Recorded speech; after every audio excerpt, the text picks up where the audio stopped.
Hello friends, नमस्कार। जय Jagannath. Ganjam kitchen Odia blog को आपन को अनेक अनेक स्वागत। मुझे आपण मानक पई जागर स्पेशल बेलपणार रेसिपी नहीं आसी। यह आपण माने अति सहज रे ही बनै पारिबे। तेणु वीडियोटी को प्रथम रु शेष पर्यंत देखंतु, जमारू भी स्किप करंतु नहीं।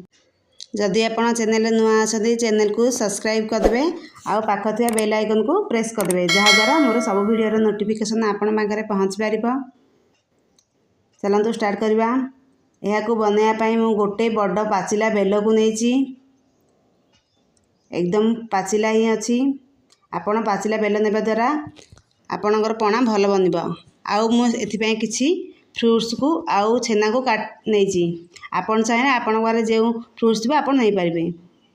मु ग्रेप्स को छोट छोट कर काटी नहीं।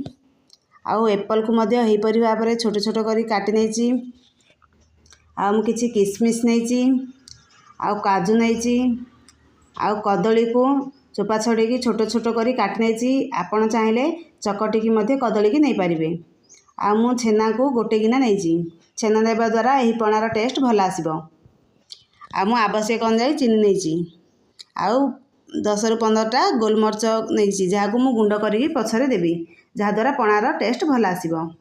चलतु प्रथम आम जो बेल ने फटेकी आम से रस बाहर करदे। देखो भल भाव में फाटी जाइए। बेल आमर एकदम परफेक्ट ही बाची ताकू आम गोटे चामच साहाय्य भल भाव में कोरी कोरी भीतर रस गुड़ी को बाहर करदे। यही भाव में ही आप आराम से गोटे चामच द्वारा कोरिकी बाहर करदे। तापर आम से गोटे ग्लास रु 2 ग्लास पानी देदेबा।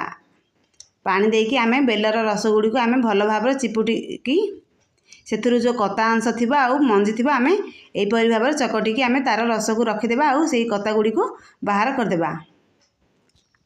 देखंतु यहीपरि भाव में ही आपण बेलरू तार कता को बाहर करदेबे।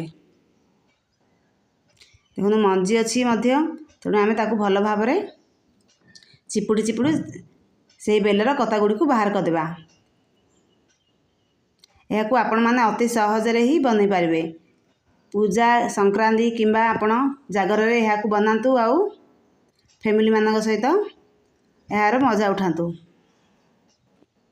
देखो भल भाव में बाहर कर दी। तापर मुझे अल्प पानी दूसरी आउ कहीं बेल आमर एकदम मोटा अच्छी, तेणु अल्प पानी देकी आम से बाछी बाछी सबू कता मंजी गुड़ को बाहर करदे। तब देखो आमर एतिकी मोटा अच्छी। आपन को जी पतला आवश्यक आप चाहिए आउ पानी दे पारे कि छाणिकी नहीं पारे। मुझे एमती ही नहीं। तापर आम जो चीनी रखी से चीनी देदेबा। आ जो काटिकी रखी सबू फ्रुट्स गुड़ी को आम सब देदेबा। सब फ्रुट्स को देदेबा आउ आम भल भाव में घाटी नेबा। मुझे मोटा रखी चाहिए आप अल्प पतला करें। जेहेतु मु 2 ରୁ 3 ग्लास बनई तेणु मुझे मोटा ही रखी। तापर से लास्ट आम छेना को जो रखी देदेबा। आउ गोलमरीच को गुंड करके आम देदेबा। यह देखा जमी सुंदर आउ खाइबा पीवा बहुत टेस्टी थिला। तेणु यही जगार रे आपण माने यही बेलपणा को बनातु आउ समस्त सहित यार मजा उठातु। टेस्टी टेस्टी बेलपणा आमर रेडी। ये वीडियोटी आपण मानू केमिति लागिला प्लीज कमेंट करी कहवाकू जमारू भूलिबेनी। तापर मु ग्लास रे पणा गुड़ी को अजार दूसरी आउ से किसी ड्राई फ्रुट्स छेना आउ काजू को देकी मु ठंडा ठंडा सर्व करछि। आउ से मु किसी आइस क्यूब मध्य देबी, जहाँ द्वारा बेलपणा आमर एकदम ठंडा ठंडा लगे आउ पीवाकू टेस्टी लगे। आशा करछि यही वीडियोटी आपण मानकू भल लागिथिबो। जदि भल लगी लाइक शेयर और सब्सक्राइब करने को जमारू भूलबेनी। रहिली फ्रेंड्स, जय जगन्नाथ।